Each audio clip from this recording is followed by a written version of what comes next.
everyone, and welcome to the second how-to guide from Checkmate Tutors relating to how to write effective essays in your GCSE, iGCSE language and literature exams. This is part 2 of 4 and it is very important that you watch the first video in the series, the Berger Framework for Essay Writing. Otherwise what is going to be discussed in this video and the final video in this how-to series will not make sense. So if you haven't done so already, please watch this video now, which should be appearing on your screens and within the description of this video. This video provides you with a basic guide to score good marks on this question, and a further lesson will be made available to discuss the technique of double zoom, which will enable you to access the higher grade boundaries. As a quick recap, in the first lesson, the Berger Framework was introduced, and it was discussed how each essay you write needs to include several main components that differed depending upon which question in which exam paper you were responding to. However, we know that no matter what essay you write, your essay must include a title, introduction and conclusion, and style and function of these paragraphs don't really change across the two essay types. CREE is an acronym which stands for 4 particular components of a paragraph that you would use to answer all of the questions in your English literature exam, both paper 1 and paper 2 of the AQA specification. You may have been taught at school that each paragraph you write in any subject needs to include a topic sentence, supporting sentence, and a concluding or linking sentence that joins the ideas in one paragraph to the next. The same is true here, but what you write is focused more closely on hitting the assessment objectives linked to the specific question you're answering. So CREE stands for claim. What is the particular point that you are making in this particular paragraph? Reason. What is the reason you are making this claim? Evidence. What evidence do you have to support the claim you are making? This could be in the form of a quotation from the text. Evaluation. What close analysis of this information can you make, and how did this analysis help you come to the conclusions that you have? I understand this might be a bit difficult to understand without you having an example, so if we go back to our Berger framework again, you will remember that not including our introduction and conclusion paragraphs, you should have 4 CREE paragraphs. So the example essay I'm going to show you here using the CREE format is: even though nursery rhymes were used to entertain children, what evidence is there to suggest that these rhymes actually relay information about real events at the time they were written? So you will remember from the first video in the series that an essay introduction needs to restate the title, but in your own words, not include personal or inclusive pronouns. So I have written, in this essay it will be discussed how, despite the fact many people believed Humpty Dumpty and other nursery rhymes have been used for centuries to entertain children when small, there is actually evidence to suggest that these rhymes relayed real historic events. Humpty Dumpty wasn't originally a talking egg, he was a huge weapon. John and Marjorie Daw were social stereotypes of people that workers shouldn't try to copy. And Mary, Mary, quite contrary is a reference to a British monarch, and the little boy that lived down the lane in Bar Bar Black Sheep relates to a child pushed into poverty due to the unfair taxation system. Here you will see that I have my topic sentence, my supporting sentence and my linking sentence, and I have signalled in what order I will discuss the nursery rhymes I've mentioned. So moving on to our first CREE paragraph then, I have written, even though in the children's nursery rhyme Humpty Dumpty sits on a wall and is a personified egg, the truth of the matter is that instead of being an egg, according to several military historians, Humpty Dumpty was the name given to a large cannon that sat on a wall at Colchester Castle during the English Civil War. Unfortunately, however, it had a great fall. Therefore, although in the children's rhyme that dates from the late 18th century, the Great Fall causes a personified egg to suffer horrific injuries. In the story proposed by some military historians, the fall of Humpty Dumpty related to the destruction of the cannon. Whilst there is no definitive evidence to prove that this is true, there is some circumstantial evidence that suggests that it is.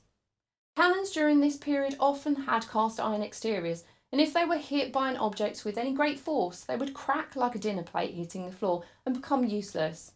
Here, couldn't put poor Humpty together again reflects the fact that the cannon is now useless. It is likely that this is true because in the line where it says all the king's horses and all the king's men couldn't put Humpty together again, we have to ask ourselves the question, Why would king's men or horses be concerned with providing medical attention to an egg that just so happens to be able to talk and sit on a wall? The answer is they wouldn't. The reference to the king's men relates to foot soldiers and horses to cavalry, soldiers that rode on horseback. If they were, however, in a castle protecting it from an invading force, they might be very interested in trying to fix a broken cannon that up until then was acting as a very good defence to the attacking forces. So this is my claim. This is my reason. This is my evidence. And this is my evaluation. Moving on to the second CREE paragraph then. I have written, in the nursery rhyme Seesaw Marjorie Daw, we see a story playing out about a boy called Johnny who will only earn a penny a day and have a new master. Whilst this isn't a true story, it acts as a moral message or parable that warns other young people that if they don't work fast or well enough, they will either lose their job or apprenticeship, hence having a new master, and will earn very little money, but a penny a day. Whilst a seesaw is a piece of children's play equipment, there is a play on words going on here. As a sawyer is someone that works cutting wood, normally using a big hand saw, working in partnership with someone else. Also, Marjorie Daw might refer to a prostitute or a woman of low moral standing, as in Scots English, a daw is a prostitute. Therefore, it could be that Johnny can't work any faster because he is daydreaming about a woman. It could therefore be considered that even though this is nursery rhyme for children, the words act as a warning to people not to behave in a similar way to Johnny, as if they do, they will earn very little money and not do well in life. So this is my claim, this is my reason, this is my evidence, and my evaluation. In the third CREE paragraph, I have written, Mary, Mary, quite contrary, may sound like a rather boring nursery rhyme about a woman called Mary and the odd things she puts in a garden. However, the rhyme is actually more unpleasant than that. It has been argued that it's a passing comment on Mary, Queen of Scots, being Catholic. England had recently become Protestant and there was a big mistrust of Catholics. There is also reference to the fact that either her husband was constantly unfaithful to her, potentially with the ladies in waiting. Cockle shells is possibly a play on words, as cuckold refers usually to a woman being unfaithful to her husband or to a married couple being unfaithful to one another. And it is rumoured that Mary's husband often had affairs with the Queen's ladies in waiting, basically her personal assistants. The pretty maids all in a row. Also, silver bells is likely to be a reference to Catholic church bells, or at least symbolises the Catholic Church. Whilst these references are open to interpretation, and it could be argued this is simply a nursery rhyme and these connections are a coincidence, saying such things about a monarch, even though it was written 2 centuries after her death, would not be considered acceptable, so such references would have to be hidden in this way. So this is my claim, this is my reason, this is my evidence, and my evaluation. In the fourth CREE paragraph, I have written, the final nursery rhyme to be examined that has a dark and real-life edge is Bar Bar Black Sheep. This may sound like a nonsensical story about a talking sheep giving his or her wool willingly to people, but it is arguably an attack on the unfair taxes levied on peasants in medieval England. In medieval England, peasant farmers worked for a master, a rich landowner, and he rented the land that he farmed from the master. Often the peasant would sell his crops or his wool at market and then would use the profit from the sale to pay the master. However, as a result of an expensive war with France, the king created a poll tax which landowners, masters, were made to pay. As a result, the masters increased the rent that the peasants paid, which often forced the peasants to sell more or all of their produce, and this caused them to starve. Although in this rhyme the sheep says that the 3 bags of wool that he or she can provide will be distributed between the master and the dame, 1 for the master and 1 for the dame, some versions of the poem suggest that there is not enough wool, and therefore money, for the little boy who cries down the lane. Over time the final lines have been changed to lives down the lane, but the original meaning is clear when it is considered what was going on in England during this time. Peasants were being crushed with crippling taxes, which ultimately led to the Peasants' Revolt of 1381.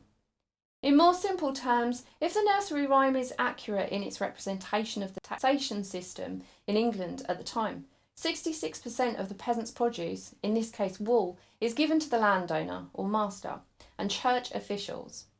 This is like you working for a whole day for £100 but paying 66 of this in tax, being left only £33 yourself. This is my claim. This is my reason. This is the evidence and my evaluation. Finally, moving to the conclusion, which you will remember must restate what you've demonstrated and how you've done this. Therefore, I have written, in conclusion, it has been demonstrated how often nursery rhymes have multiple layers of meaning. On the surface, they are simple children's rhymes which are used to entertain them, maybe help them to develop a speech or lull them to sleep. However, they often provide a commentary on events that have happened in distant or recent past. For example, Humpty Dumpty might refer to a cannon that was destroyed at Colchester Castle. Seesaw Margery Daw might refer to lazy apprentices that are doomed to earn low wages if they don't keep their minds off women and on their work. Mary Mary Quite Contrary possibly refers to Mary Queen of Scots, and Bar Bar Black Sheep might refer to the heavy taxation system which often forced peasants into starvation. Please note that this is only an example essay which demonstrates the key elements required in your paragraphs if creating a CREE essay. There will be more focused language analysis in future lessons on the various aspects of the GCSE English Literature curriculum. However, this should provide you with a good guide to the basic expectations. Thank you for watching. Please remember to like and subscribe to our channel.